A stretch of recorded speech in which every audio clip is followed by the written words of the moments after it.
So a bit of a continuation of what we're going on up here. This was the main barrack area for the entire settlement, and you can tell that a lot of the architecture looks either a combination of being inside a ship and or being inside a manor house back in France, so to speak. Now, this is one thing I always thought was rather interesting. This little contraption here is not your where you go to the bathroom. It is the sick bay. So obviously they're going to keep you in isolation as much as possible. It's basically two bunks inside where they have a door and they close you in, and that's it. And hopefully you survive. But 17th century medicine being as it was, you had sort of the way we say in the 18th century, on the battlefield, you had a 70% chance of surviving the battle, but you had a 30% chance of surviving the surgeon's lines. So sort of the same thing when it came to civilian medicine at the time. Now, the other thing, too, that's always noted is why are these bunks smaller? Well, generally, in the 18th century, prior to the 19th century, people were usually shorter. Now, there were tall people at that time, but if you had access to proper diet, proper exercise, things like that, you generally stood a better chance of being taller. Just the way it was. But, I mean, there are big myths about people saying, well, why is everything shorter? Well, it's another thing. It's called cost. On board ships, it's much more cost-effective to build a ship to certain dimensions. It doesn't matter if you can't fit in your bunks, because you're not actually in bunks. You're going to be on hammocks. But where you do get some place where you have bedding, well, it's called economy of whatever. What I always found quite amazing here, to make it look as authentic as possible or whatever else, is you do have these lanterns, but they are electric. But these would have either had candles made of beeswax, tallow, or whatever wax that they can get a hold of. And my dad actually still has candle molds, and he will use our friend's beeswax from his honey making operations to actually make candles. And beef tallow candles and these like beeswax actually also serve another source. Besides being a light source, it can be an emergency source of food. Although I would figure that beef tallow candles are going to be a little gamey, but that's the way it is.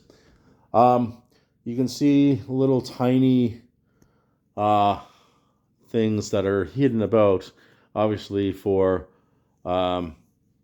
protection, there's actually a sprinkler system that's actually inside, but it's well disguised, and if you're not really looking closely, you don't see it. But it is quite interesting how well since 1939 that this place has actually stood the test of time and has continued to interpret the beginning of Canada as a nation, especially French Canada, Acadia,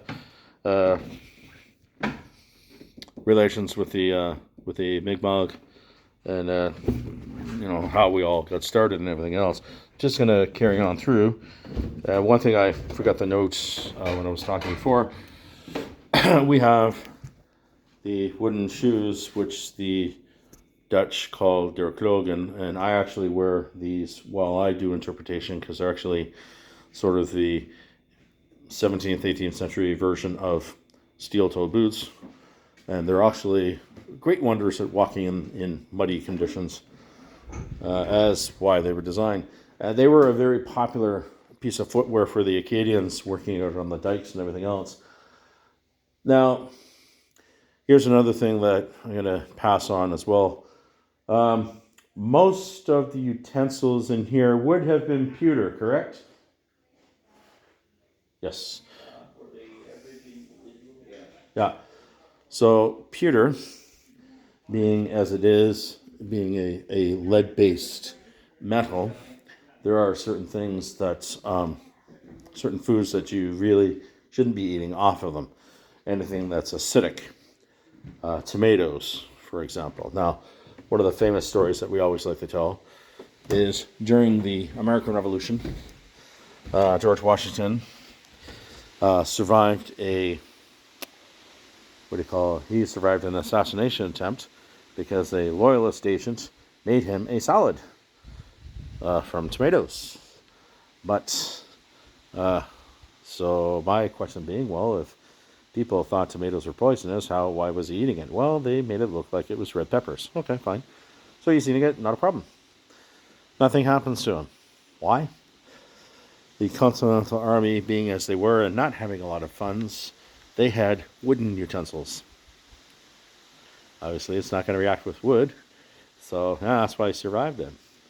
That's when they finally realized that tomatoes themselves were not poisonous. It was the metal which they were eating off of. So, one of the little tiny things in history.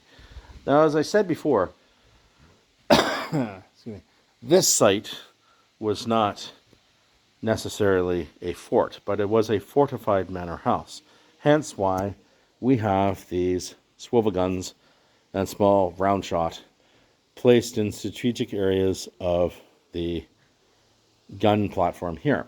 Now, the other interesting thing too about these guns, they are breech loaders, which I always found rather interesting because I thought that breech loaders came much later. But these particular guns, and as a kid I remember, you could actually take the breech blocks out, but over time you probably had too many kids picking these up and smacking them in the heads and everything else. I don't know.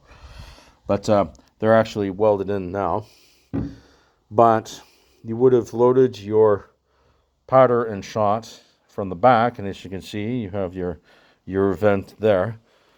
And these would have been used to have driven off any attacker. And of course, then you also have these loopholes in here where you would have run out your matchlock muskets and tried to fire off. Now, that's what they tried to do in 1621 when the Virginian privateers came up. But that's what happens. But as you look out here from this gun port, you can see why they chose this site. It's a beautiful harbor.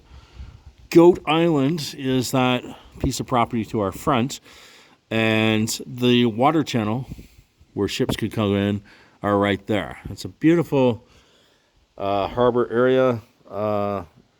It did periodically, it would freeze over in the wintertime, so obviously you'd be stuck here during the winter, but that's the way it would be. So, without further ado, unless we'd like to go in through the kitchens, which I'll see if we can do that. It's about 10 o'clock on Labor Day, actually, 2024 here. So there's not a lot of tourists that have started to come in yet, but we'll see about it. We'll see if we can actually go through the kitchen area. So, because I've done all the other sides of the settlement. So, being French as they are, you have basically, this would be like your final prep kitchen, I should think, because you have your small oven bits in there where you'd be baking some basic stuff. But over in here is where you'd be having your main prep area and your main hearth. And this evening's meal is going to be roast goose.